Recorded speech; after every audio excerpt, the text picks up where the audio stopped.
Ladies and gentlemen, as they would say from down under Brisbane, Australia, welcome to David Nair on Air. I understand this broadcast has been viewed by audiences across the globe, from here right through to India, UAE, South Africa, Spain, and Southeast Asian countries. I welcome each one of you to this presentation, and I should say to this discourse. Primarily, why I say that is I've got a fantastic lady. I'm going to introduce her shortly, but before that, let me just give you a brief about why we do this program and who is David Nair. David Nair is a key performance strategist, keynote speaker, author of a book, IXLY for Success. Ladies and gentlemen, my key purpose for bringing these sessions to you is to ensure I could create a mindset shift, a heart set shift, and a soul set shift in 1 million people across the globe. And we are in the process of doing that to provide a legacy of hope. And I look at hope from this perspective, HOPE, meaning help other people evolve in life. This weekly broadcast is brought to participants, at the request of participants, I should say, and my coachees around the globe, looking at how they could step up in life and create small shifts to generate big gains in life. Through the role modeling of some successful people across the globe, my team and I scout the world trying to give you the best of the best. As you know, in the last number of weeks, we've had key speakers from United Nations, people who are legal fraternity, people from the entrepreneurial skills, people from antiques, people from businesses. Today, we have a lady all the way from UAE originally. Her parents originated from Kerala. And this particular lady is a fantastic media personality. Let me just give you a brief about her before I introduce her on stage. The lady, in fact, is a host to a lot of media houses in UAE and India, a TV host in Media House, UAE and India, brand ambassador to 20 plus companies across the globe, model and voiceover specialist. She's also an actress, Miss Photogenic, Miss Congenial, Kerala, Miss India Culture. My God, the list goes on. Global best voice for Red FM. Ladies and gentlemen, let me introduce you to Niinin Kassim. Welcome aboard, Niinin. Thank you so much, David. Thank you so much. I just got flashes of memory when you were reading out. I had to make a list, Niinin, so I could sort of make sure I covered every aspect of it with you. How are you? I'm great. And what about yourself? Good, going well. It's just another lazy Friday when I chill. Fridays are family days, right? So right. That's right. In UAE, it's a holiday, right? Correct. It's a holiday here. Right. Hey, why don't we just start off by you introducing a little bit about your background, your story, and what brought you to the state of where you are today, so to speak, in a very quick nutshell. So I'm born and raised in Dubai, and I think from childhood, I used to love talking in front of the mirror. I love acting. I'm a big Bollywood buff. You have no idea, David. Even when I have regular conversation with my friends, I would, bring references from movies, and they were like, "How do you even remember them?" I'm like, "Don't you remember the dialogue of Shah Rukh Khan? Don't you remember the dialogue of Kajol?" So a big movie buff. I would love talking in front of the mirror and dancing and acting. Pretty much being always on my toes, and that's how. Then you will see now how I'll not give you a chance to talk. Keep going. I'll just keep quiet for the next hour and a half or so, even 2 hours. But no, it's great to have you. What got you starting into? Forget the media for now. What got you starting into your career, your actual professional area of where you work, what you did prior to getting into the media?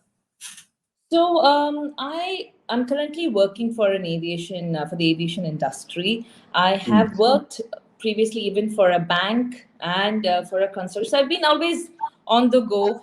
I've always had a full-time job that would always be a stable job for me. But my heart always lied with media. I love standing in front of the camera. When the red light goes on, I just get this adrenaline rush that I get so much of energy and so much of happiness when I'm standing in front of a crowd.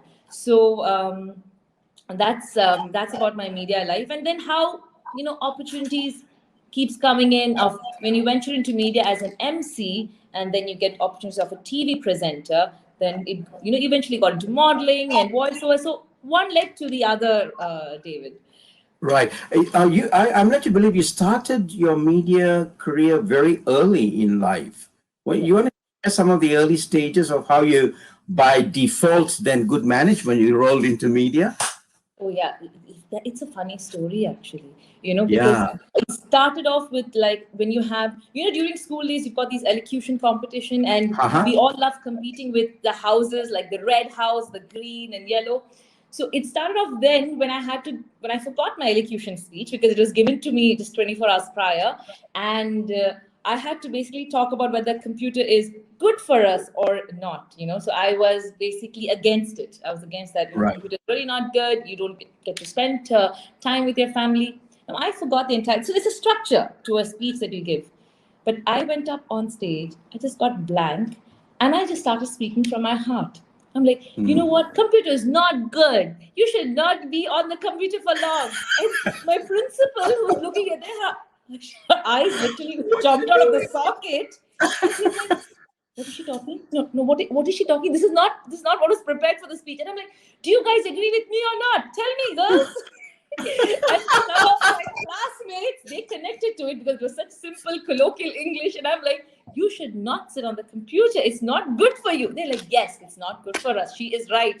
So after that, though I was literally reprimanded, I was shouted for not being prepared. But my folks, all my classmates, they were like, good job, man. I really agree with you. Computer is not so good. So it started off from there, actually, where I completely goofed up on stage. To a Malayalam channel that was broadcasted in Dubai, which was called Middle East Television. And I went for the audition. My mom took me there, and I was so not fit for the role. My Malayalam was pathetic. I would say it was pathetic. So I just went in my jeans and t-shirt. I was like, yeah, okay. Because I was highly influenced by MTV and, looking at Nikhil Chinappa. I'm a big fan of Nikhil Chinappa. And I'd be like, oh, and so they called me to the room and they said, all right, so here's a script. You just need to pretend as if you're doing a caller show, welcome yourself, introduce yourself, give a random number to call on, and, we'll just have a pretentious caller and we'll see how you interact. So I'm like, fair enough. They're like, all right, at the count of 3, 3, 2, 1. And I just bursted out into this energy of saying, hello, everyone. What's up? Welcome. Welcome to Music Channel. Producers are like, who is she? Where is she from? Where did she come from? Yeah, and then they said, cut. Can you say that in Malayalam? And I'm like, suddenly all that confidence got crushed. And I still remember mumbling and fumbling for words. I'm not that I'm very proud of it. I just really bad, David. It was really bad. Right. I was like, Ende pere Bablu ane e number call cheyu. That means call on this number. It was that bad. Okay, my Malayalam is far better off now, but yeah, I did that. But I had full confidence, and I could see people smirking and laughing and saying, "Oh, what is she calling herself? Vijay Bablu? What's up with this? What's up, people? What's up with the attitude? Whereas everybody is like, everybody was speaking really fluent Malayalam, and they were really interacting, and I was like this, odd one out. And they asked me, "Do you know how to speak Malayalam?" I'm like, "Yeah, a little." "Do you know how to read Malayalam?" I'm like, "No." "Do you know how to write Malayalam?" I'm like, "No." The producer is like, "Go learn Malayalam and come," in a joking way. And I'm like, yeah, okay. Not really liking it though. A 16-year-old typical, we don't want to hear anything negative. And that was it. The audition was done. After a couple of months, I got a call from the same channel saying that we have a program. It's called City Lights. It's covering up all the events taking place in Dubai. And we would like to call her on board. And my journey started off with the program called City Lights, which later on I went on producing it as well at a very young age of 16, 17. So, wow. Yeah. Wow. Yeah.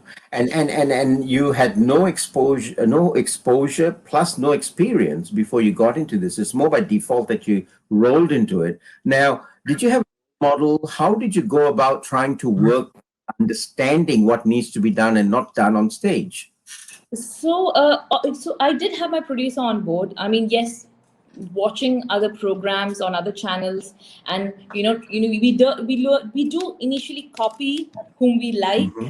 till we Mm-hmm. somewhere find our own self and our own space. Identity. Mm. Yes, and then when you identify yourself and you're comfortable, that's when your true nature actually comes out there on the camera. So yes, a bit was, looking up at better MTV VJs or other channel VJs. And then it was even my producer who helped me through, who would, slowly tell me, try speaking a bit of Malayalam, or he would rehearse with me, like he would say, Ellarkum City Lights Lake Swagatham. And I would be in the like, Ellarkum, what? Ella? I would not even get it right. So he'd say, practice it again and again, till I got like, Ellarkum City Lights Lake Swagatham. So it was just very, very small bits and pieces where I would try to improve myself, in terms of when he'd say, why don't you go and, look up about a certain venue that we're going to, or the theme that we are going to cover up today. He did sense in the beginning where he would do it for me in the beginning, like he would go and find out the venue, speak to the owner of that place, or let's say a CEO if you're going to interview. He saw me getting too comfortable, that I'm only holding the mic, and when I'm asked to interview, I go up and I interview. Suddenly he said, why don't you go up and ask him? I said, no, why should I ask him? No, I can't do that. And he's like, it's your channel, right? It's your program. You go and do it. And so it's this initial pushes, people just pushing you a little bit, so you go and explore and you become the version who you are today. So I would go up to the, I still remember going to Jitex, and when you have, stalls of HP or Samsung, and I'm like, hi, I want to shoot here. And he's like, I'm speaking to the CEO or the managing director, the director of sales over there. And he's like, okay. And I said, I want to shoot here and I want to cover up what's happening here. And then he would be like, how old are you? I said, I'm 16 years old. He's like, you can shoot this, exhibition as much as you want, young lady. So it's, I had to improvise myself. Then, when you get hold of it and you get a little more confident, then you know how to conduct yourself. You ask them in a much better way, in a more polished manner. And I would just say I'm evolving and growing and improving every single day. And keeping that mindset really helps.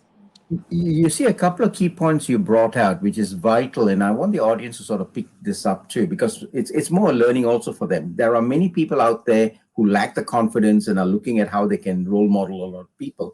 You looked for a role model, and the role model didn't feed you constantly. They gave you certain information and then pushed you into the swimming pool to go swim. True. Right. Now, but then one of the things that you repeatedly mentioned was practice, practice, practice. How much of practice did you actually do off stage to actually master that skill? So I still goof up even now, David. Even now when I go on stage, I still do get nervous. And it's okay. Right. It's okay to get nervous. I think let's look at it in this way, that at least I get nervous is because I want to give it my best. I want to hear everyone applauding. I want to hear all those compliments. I want to feel good about myself.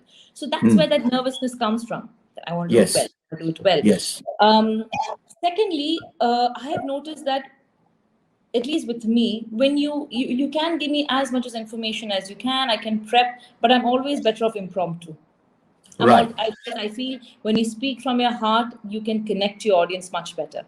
Exactly. Rather than looking at a paper and just reading out a lot of quotes or stories, I think people connect to people, and conversations from the heart touches them more. Yeah, that's where the connect happens. And I like when you said, the point of actually role modeling, but more than that, you had the experience of working with someone. To me, that is the key essential to growth. Okay. There's a person called, I don't know if you've heard of Judy Garland. Now, she, even after doing La Cabaret, close to 600 shows, live shows, which is over 2.5 years it was, she's still at the last event, she was telling that when the news agents came, newspaper reporters came up to the front, they were asking her, are you still nervous? How did you go through? And she said, yes. Even today, after 25 years of experience on stage, I am nervous. But she made this comment, which always stuck in my mind, and I tell a lot of my participants is, that nervousness, she explained, is different to the nervousness I had when I first started. When I first started, I had butterflies in my stomach and they went in every direction. But today, I am nervous, but I control the butterflies to go in one direction that I want.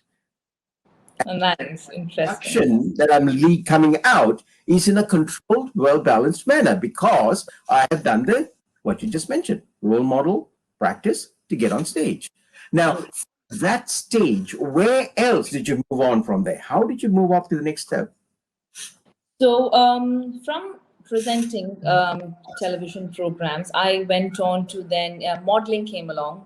I had walked the ramp. In fact, I should even say that we had a Dubai Fashion League where we had, we had married women walking the ramp, where they wanted to say that just because you're married doesn't mean that now you're on the shelf. Life is over. Everything is done. All you need to do is raise your children and move ahead. Life stops there. Your dreams are all shattered. No. So that was very interesting, and it didn't matter. Actually, I'm a healthy girl, so it's the size really didn't matter. We had really fit moms, and even moms who were on the healthier side. It was just celebrating married women and draping saris and just celebrating womanhood. From there, even I went on to acting in short films, serial, Malayalam, very famous Malayalam serial, television serial that was more than 300 episodes. I was the main lead. And then I did a very well-known movie called Diamond Necklace that was directed by Lal Jose sir. And I think I was the annoying, the furious banker who was shouting at the lead role, the hero called Fahad Fasil. So I think I was, at that time, it was a coincidence that I just got my job with my bank, with Bank of Baroda. At that time I was with. And when customers would walk in, they'd be like, aren't you the same bank in that movie? Yeah. You're still here too? There's no difference in that woman on the screen. You're still the same person. I said, yes. I said, it was very close to my heart. That's just who I am. Right. Hey, I want to ask you, how much of an influence did mom and dad play in that infant role coming through into the acting phase? In each of those areas, what was the influence factor for your mom, especially your mom, I'm led to believe? Yes. So my family, they are extremely supportive of, I mean, ever since childhood, whether be it not just me, but we are actually four, and all of us, whatever we've achieved in our life, even the smallest thing was always celebrated and appreciated and, made a big deal. I think that really boosted a lot of our confidence and gave us the belief that we can do it if we set our mind to it. And it was my mom who actually pushed me to get into television. Otherwise, trust me, I was just looking at the television, just daydreaming and talking in front of the mirror. I think probably she picked it up from there because there was this broken mic in our house. And I would always hold that mic and, pretend I'm singing songs, and just sing along when the song is going on. I think she picked it up from there and she pushed me.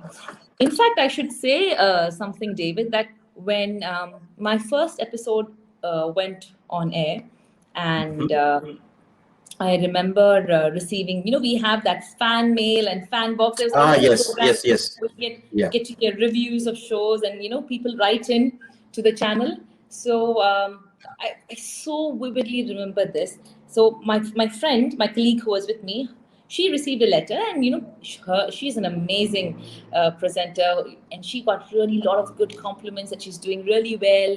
And I'm like, okay, I said, read mine, tell me what's written in there for me. And here was a letter that was written that who is this girl? Oh, she speaks Hindi. She speaks English on a Malayalam channel where she's supposed to speak in Malayalam, and even her Malayalam is so bad. And she should not be presenting shows. And I said, remember, see, I'm getting so emotional. I remember that I told her, I said, okay, I'll call you back. Thank you for the info. And I put the phone down and I went straight at my mom. And my mom was on another call. I walked in and I said, why did you do this to me? Well, you know, because a typical 16-year-old girl throwing a fit. You know, saying that because, you know, you want to be liked at that age. You want to be accepted Yes. by everyone. And I'm like, why did you push me into this? See, now they don't like me. I'm going through such a horrible feel. I don't want to do all this television program and everything. And my mom was like, she like, just 1 second, I'll call you back. She puts the phone. She's like, what's the problem? I said, Mama, see, this they wrote like this on a letter. This is what they wrote, that I'm not a good presenter. I speak Malayalam and English and Hindi, and my Malayalam is pathetic and blah, blah, blah. I don't want to do the show anymore. And she said, okay, if that's what they said, then show them how it's done. I said, what do you mean? And she'd like, set a trend. You be the first one who speaks Malayalam, Yes. who speaks English, who speaks, you know, Hindi or whatever language it comes to you. As long as you're able to communicate clearly, Right. able to entertain your audience, it's fine. You will, you will have such type of people telling you things, but you can't just give up every single time you hear a negative comment. You need to go and prove your point, show them how it's done. And I'm like, no, I don't want to do it. She's like, no, you have to show them. You're my daughter. You have to show them how it's done. And I think that was the first and the most important lesson that I have with me, that just there will be people who don't like you, obviously. Yes. There are people who will like you also, but just because few of them don't like you or don't accept your work doesn't mean you're bad or you're wrong. It's okay. But still continue to do what you're doing. It should not, it will dishearten you. You will feel discouraged. It's okay. Be in that lull moment, dwell in it for some time, but snap out of it. And then you say, okay, you know what? Now I'll show you. It's a path that's not walked. I'll show you now how it's going to be done. And today. And it's interesting for you to say that, because, you know, in behavioral psych terms, we talk about anchoring. And what you have is actually hereafter, from that particular instance, anchored on a particular situation that your mom kept talking about. Be a trendsetter. Be a trendsetter. So in all the future shows that you took thereafter, you use that as a standard to work forward from. But my question to you is, how did you get from there to this multiple media opportunities that was flowing into you? What did you do to attract that to you? Oh, trust me, David, I think your work speaks for itself.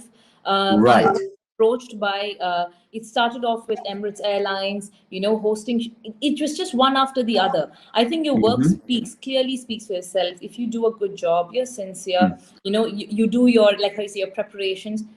That's Companies right. will approach you to come and host shows. You know, it's word of mouth. At that time, we didn't have social media. We Right. didn't have all this Facebook where you can get famous or known much more faster. Speed is so much more fast. I mean, I still have my episodes recorded and kept in VHS. It's sitting in a carton. Wow. It's just dusted. I mean, if I have to show my son my work, there is really nothing much that I can show off. But yes, it was just companies calling me, asking them to do their corporate shows, or it was their launch products, or it was doing a fashion show when Sapple perfumes had to launch themselves. It was done in, I still remember, it was in Indian Social Center in Abu Dhabi, and they said, we just want a fashion show where we would like to launch our Sapple perfumes and deodorants and body sprays. And I just did it. I get amazed at how at the age of 16, 17, 18, how did I even pull it off? But I think I just didn't think too much. You know, when you think a lot, oh, what will they think? Or what would, can I do it? Can I not? I think I just went and did it. You know, if you ask me, Niinin, can you climb that? Can you do that? I say, yes, I can do it. I just have it. Yes, I can do it. Now, how I figure it out, that's my problem. But it's never a no. I'm like, yes, I can do it. Niinin, with that in mind, I just want to go back a little bit, backtrack a bit. What are some of your practices that you do to get this level of confidence in you and to get this constant belief factor to say, man, I can do it, yeah? What do you do to yourself to get that to that state? I talk a lot to myself, which I said. To I talk a yourself lot in the mirror? in the mirror.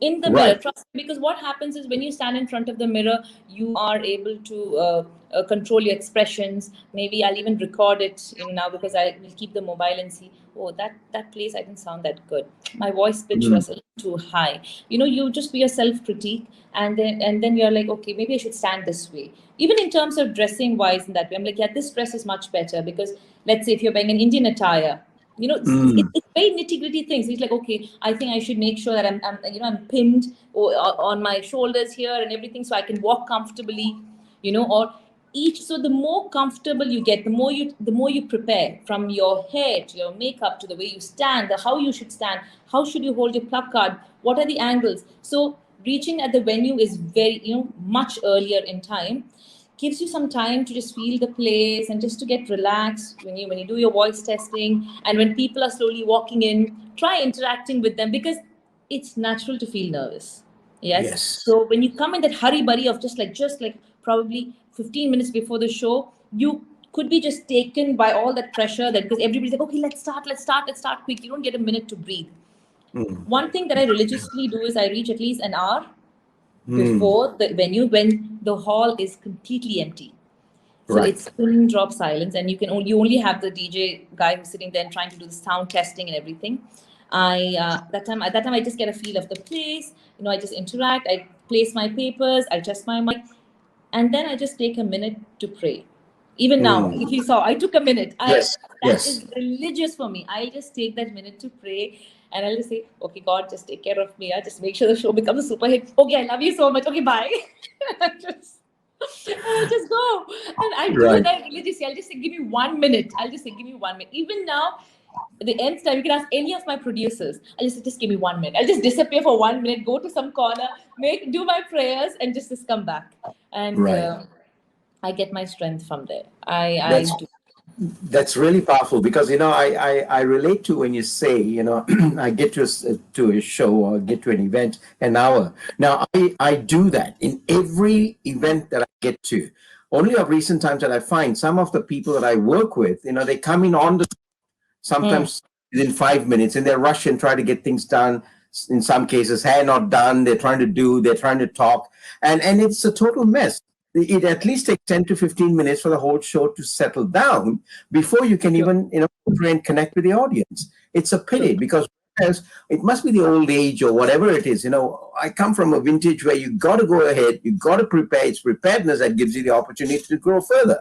And I'm comfortable to hear you say that, because there's a lot of audience out there, particularly in our age where we are in the digital age. We need to get that preparation in place, not just mentally, not knowing content, but actually psyching ourselves in that environment Correct. for Correct. out. That's Because really not good. everybody need be, because it's because you know yourself so well, right, David? Yeah. See, not everyone is good with impromptu. Some people can get like, you'll just get blank, and you're like, okay, now what to do? It's a funny experience, but I was hosting a show. See, and suddenly what happened was, now we have the guests on stage. Okay, we are having Right. the welcome speech. Okay, the felicitation and everything going on, and the one of the guests was a very well known RJ at that time, and we don't know who had the remote to the curtain, that when I had to introduce her, okay, so I'm like, RJ so and so, please give a round of applause, and the Right. curtain gets shut. Imagine that is so humiliating, because you only shut the curtain when the program is over. Yes. Exactly. Just starting the program, and we were like, oh God, who has a remote? You got to think fast. I'm like, all right, guys, because she's an RJ, just for you to recognize her by her voice. Why don't you say something? Like, no, she was doing some good morning show. She had a signature way of introducing herself, and then eventually everybody's like fighting for the remote to open the curtain out, and the curtain got obviously everything went okay from there, but later on the organizers came very hard on us, saying that who did this, who shut the curtain, and I said, I don't know. So it's, even after being very prepared yourself, Yes. mishaps can happen. I think at that time it's the presence of mind and God's mercy. Exactly. Immediately That's it. The clarity of mind helps you make decisions. In case there are some challenges that pop up, you have clear mind to do that. True. If mind is not clear with that serenity before you start, you'd be in a total mess, basically. You will And be carried with the whole program then. You wouldn't be able to sit yes, down and relax. Yes. exactly, exactly. Interesting. See, with your career, you actually are a professional in a job type situation, and then you've got this media. You've got two there. I've not even touched your family part yet. How balance is two components? Oh my God, David, you have no idea. I have, it's like this. I would go for my morning shift of from 6 to 2, all suited up, going to Dubai airport, jacket, and you know how prim and proper at the airport we are. And I'm like, good morning, everyone. Hello. You finish your 6 to 2 shift, and you're off. You're off straight to the shoot location. And you're there, and then there you pull out your jeans jacket, your hair all goes crazy, and you are like, hello, everyone. You are over the top. It's like living two, like a split personality or something. I would say yes. I would come back very late in the night because I would shoot at least minimum 6 to 7 episodes so that Right. we have episodes in stock. And plus, I don't need to go regularly to shoot my television programs. But I have missed out on certain celebrations with family or those moments or how a typical 16-20-year-old girl wants to do at that age, hang out with her friends, go party out. I probably didn't get to do that, though I had a lot of fun in my media because I'm getting to see a lot more, the meeting different people from various walks of life. Right. But I was happy, and my family supported that, and I think that's what they would want to see, that your family wants to always see you happy. As long as you're Yes. safe and happy, nothing else, everything can take a backseat. Right. So they Right. saw me thriving and being at my best version of myself. So they were extremely supportive of it. My mom would always send my brothers. So he would always pull my trolley bag, which had all my costumes, which I could change. And, I would just buy him a free burger or something, and he would be okay. He would enjoy himself, calling himself, we are press, we are press. I remember him, my youngest brother, who would say, we are press. And and he would just get that easy accent. Oh yes, you're press. So it's always, I always enjoyed. It has never been tiring for me. Though imagine doing 6 to 2 and then you finish, you reach the venue by 4 o'clock in the evening, and then you shoot again till 11 o'clock. I have never said, oh, I'm so tired of this. I would have all the energy. Anytime if it comes to shooting in front of the camera, I've had all the energy. I never get tired. In fact, my family knows that. I never get tired. They had to force me to sleep. Can you just sleep? You don't sleep. I said, no, I want to do this and I want to do that. So I'm always on my toes. And I love my life this way. I don't want it any other way. Yes. So, yeah. That's I think good. That's good. it's all about the love of the work. If you love your work, it doesn't become work then, right? Exactly. The passion just flows in, and I have a philosophy where, when it's work, it's stuck up here. But when it moves from here to the heart, the whole situation turns. But I tell you what, when it gets to the guts, and I spell it GUTS, genuine urge to succeed, that rolls out automatically, and it's seen, you're showing that your passion is showing it. You live your passion and your purpose. That's fabulous. What about social stigma? Getting into an industry, which probably is acceptable, partially not acceptable, but how did you cope with it? So my family members, they have been extremely supportive of it. I mean, as I told you that it was my mom who took me for the audition when that Malayalam channel launched, and she would always send my sibling along with me whenever we had shoots, or she would accompany me if she could. If you're from any regular simple family, David, and I would say most of all my cousins or my brother-in-laws or my relatives, they all are engineers. I think I'm the only one who's not an engineer. Yes, everybody. I was not that academically brilliant. So, but yeah, I getting into media. I was the first. I was one of the first person who got into media, and it was, you have people who like media and who really don't like media, who don't like to get associated with it. So I did have my extended family members, one or two, who probably had that were not so pro of me joining media, because see, it's again, it's something that nobody has done. And Right. you get to hear Exactly. so many things from people, or you read from magazines, and you kind of build your perception about it. And I think once we had we I once I very well remember where people were worried about their social statuses in terms of will their children get marriage proposals. But Mm. that is then, today they are my biggest supporters. They Yes. love the work I do. They Mm-hmm. encourage me, because now everybody is, they've grown and they've settled abroad. They are the first ones to like or to comment on my picture or on my post saying, "Well done, Bablu. We are really proud of you." Oh, way Right. to go. That's my cousin, so that's good. See, that when they came to know that how, it's not as bad as we thought, or Uh, she's really done well for herself, and it's really cool. So that as long as you have that open mind and you're willing to accept and move and change that perception, I think mhm. it's a winner, right? We won the battle. Yeah, obviously, yeah, that's really good. That's really good. While we go to that, what is your biggest challenge? I'm still in the media area. What's your biggest challenge that you would have encountered as you went through the phase of getting more interaction with people, getting media, getting acting jobs, and then you had your corporate career, and obviously your family component. So, what is your biggest challenge that you encountered so far?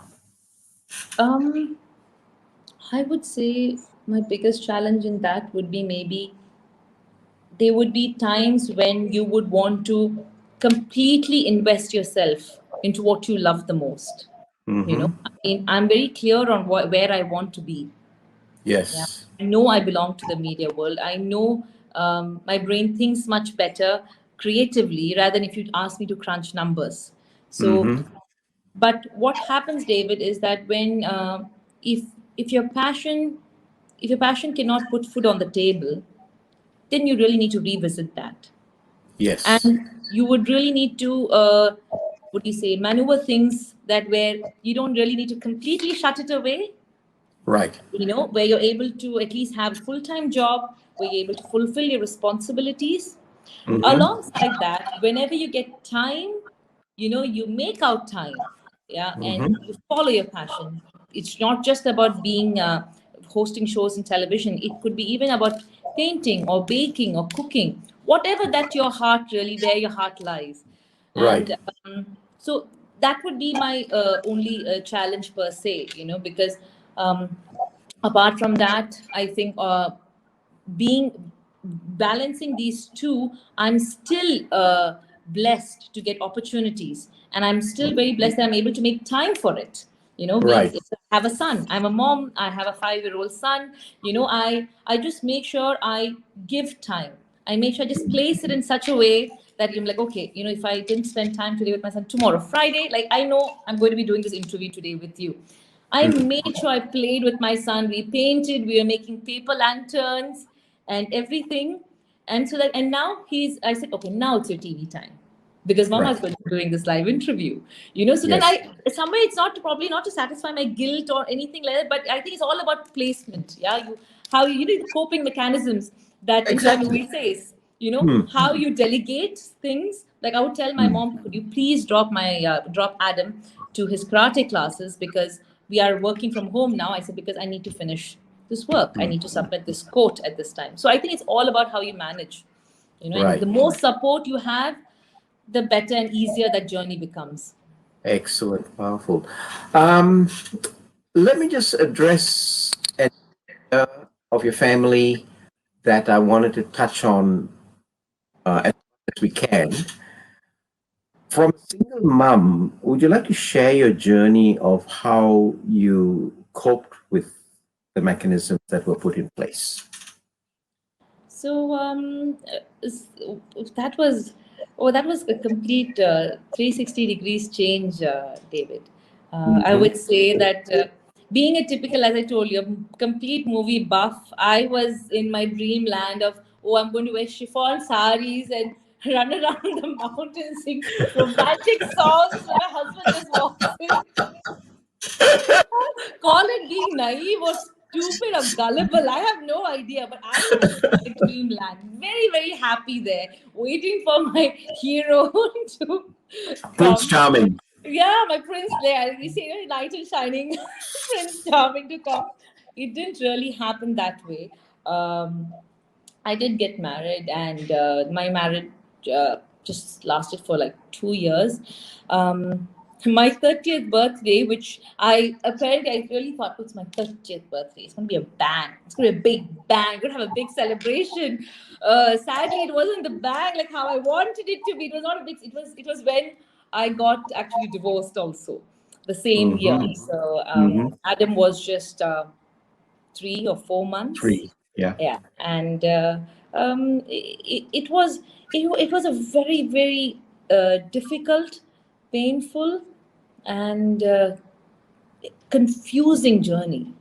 Because Right. what happens is, when you are when you get married, and as any typical couple would dream of, you would be like, okay, we have to save money, we want to build a house in India, House. we Yeah. have children, and you want to raise them well, and then you have a retirement life where you go back to India and live in that house which you've built with your hard-earned money. Suddenly, when everything changes, you know, you are blank, because all that, what happens to that castle that you've built in the air, just it's crumpled down. You have Yeah. no clue about what's ahead of you. I'm not able to connect to my son. I don't understand what's happening. You're just blank. You're just completely blank. You just don't know what's happening to you. I'm here. I'm the girl who's like, when you see these Hindi movies, oh, when the baby is born, the mother and the baby just connects. Have you seen Kabhi Khushi Kabhi Gum? Jaya Bachchan knows when Shah Rukh Khan lands. So she just turns, like, ah. She just turns and smiles.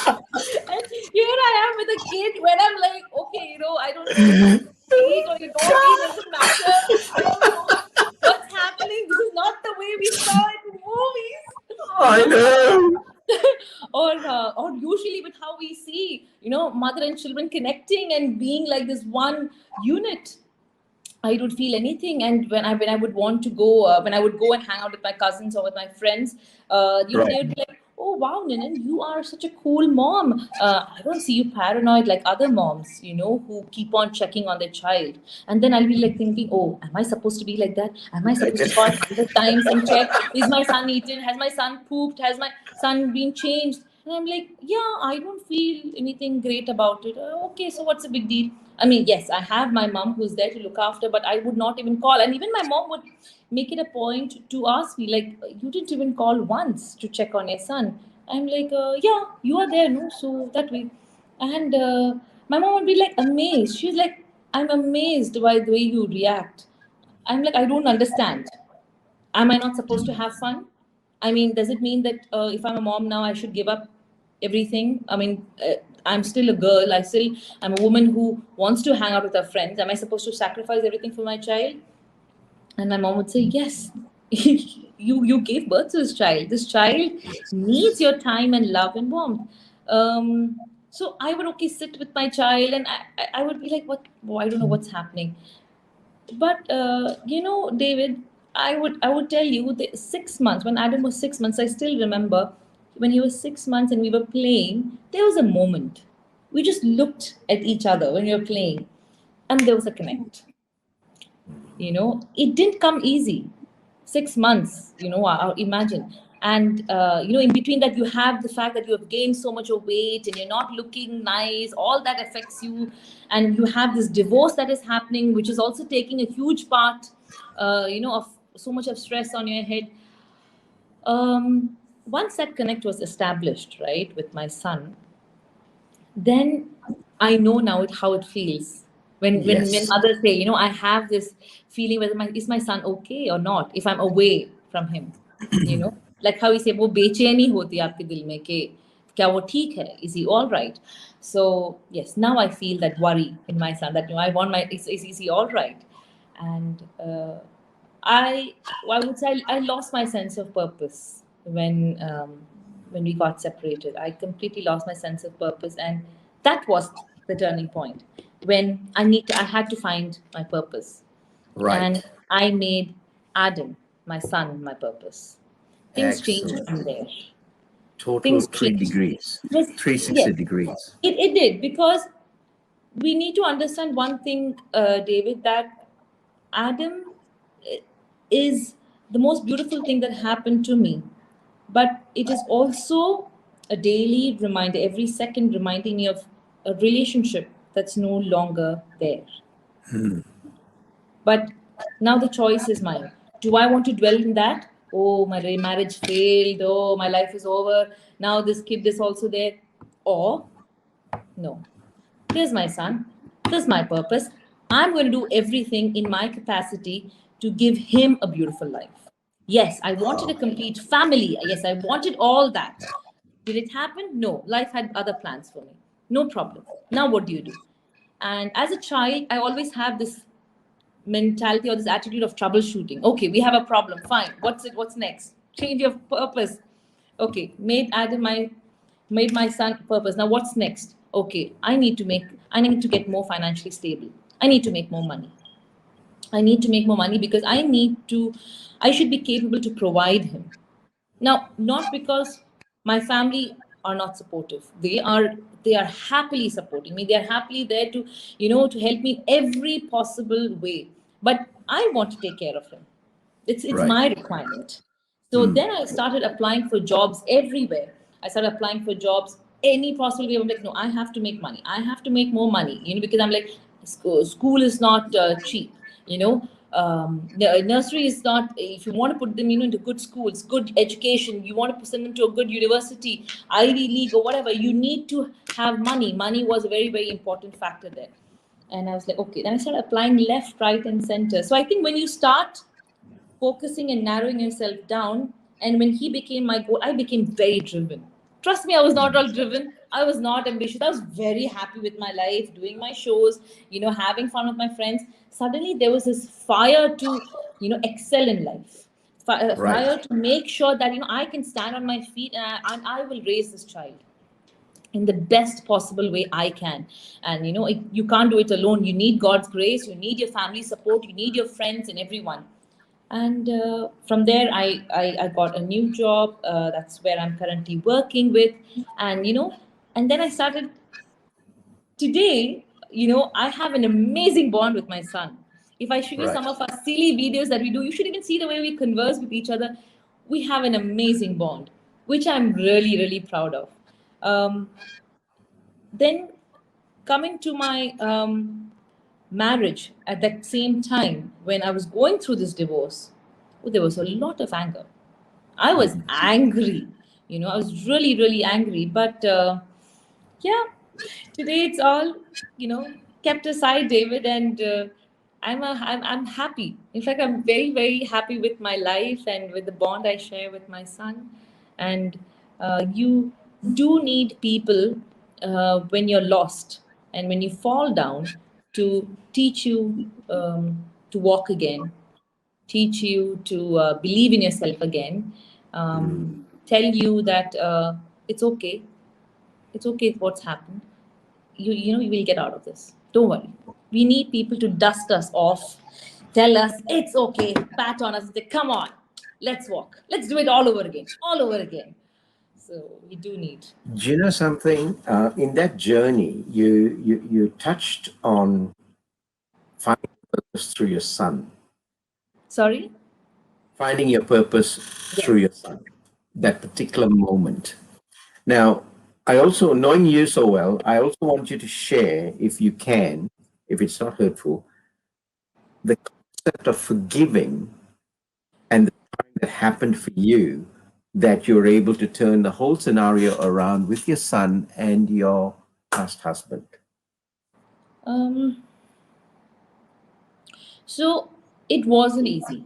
I've heard a million motivational speaks and podcasts, and I've prayed. I've done all the possible. Go to healers, talk, hear them out. But when the moment arrives, like when you need to go to the court, or all those old emotions are surfacing up, resurfacing again, and here Yes. again that anger comes and the vengeance come, and you want to, you want to crush that person who's done this to you, because you can't undo it. We all wish there was a control Z key in our life so we could just undo certain experiences. Yeah. Right. And it would all come. But you know what happened, David? I'll tell you. This is a very very sweet and very a story that's very close to my heart. Adam was born on the first day of Ramadan, in the year 2015, and 3 years later, when our divorce came through, and I still remember. So I have this habit of talking to God. Whenever I'm in the car, that's my time with God. I talk to Him. I just look into the sky and I just keep talking to Him. People will think I'm mad or something, but I'll just pour my heart out.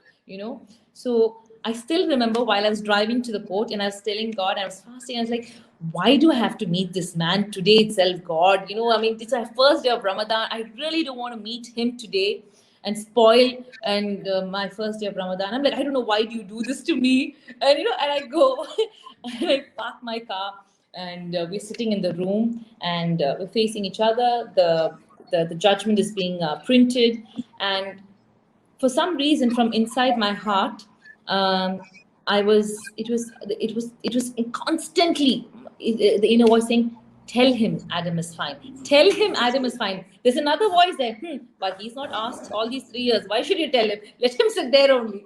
But the voice inside me was getting so strong. It's like, no, tell him Adam is fine, tell him. And I said, Adam is fine. He looks at me. We're having a conversation after like long. Otherwise, we'll just look at each other and be like, we'll just do all that. So I said, Adam is fine. He's doing okay, and he's 3. And suddenly, I saw my ex-husband's facial expression change. It was as if he realized that, oh my God, he's 3. He had that expression, and he said that, like, he's 3. I said, yes, it's been 3 years since we are fighting this court case, and would you like to see him? And I showed him a picture. Like, yeah, and I showed him a picture. Now, what happened to me at that moment, David? I suddenly started feeling very light, as if the burden inside my heart was just reducing and reducing and and I was asking, okay, how are your parents? How's your sister? And he was also replying back very nicely. By the time we ended, right, the paper was printed and they gave us the judgment, the verdict, and everything. It was like still water. After a stormy weather, all that Yep. anger I had, that I wanted to just kill him or tear him, and I want to ruin his life, all that frustration that I had, suddenly I was calm. I was very calm and I was very happy. And then he asked me a question. Said, I've not met our son. Can you help me connect with him? And then I said, oh my God. Now that was like coming full circle, because I know what that feeling was when you're not able to connect to your child. And I felt that's why God tested me also in a way that here's a chance. If I want, I can do it the other way. I'm like, no, why should I? It's your thing. You can do it that way. But I felt no. Because mom would always say that you can never, ever find peace by doing bad. You might get that momentary pleasure. See, that person is suffering. But you'll always win through kindness. And that's what I understood. That when I kept on hearing forgive, the way to forgive, nobody would tell me. They would just say, okay, forgive. All the podcasts and all this, they said, you should forgive. You should try to forgive. You should try to forget. But the way, how do you forgive? How do you get there? It is by kindness. You have to be kind. And the moment you're kind, Somehow you're being kind to the person whom you really don't like, but you are feeling it. You're feeling much better. You're feeling good inside. I found that closure finally, that I could park my divorce, my marriage, and all that bad memories, whatever I was holding on to from so long, and say, everything is fine now. And I was able to, I said, fair enough. Please, I was like, yeah, sure, why not? You are the father. Not that nothing under the sun is going to change that. I will definitely help you. You will always be loved and respected as Adam's father. Our differences are differences. Keep that aside. And there we reconnected with a very good purpose, that is Adam. I said, Adam should be loved and respected wherever he goes. Even tomorrow when you move on with your life or whatever it is, he should be loved and respected. He's like done. I said, we are never going to show our differences or probably our anger, if we do have anything, towards a child by saying, oh, your mom's like that or your dad's like this. And he's like, done. And today, Adam is 5.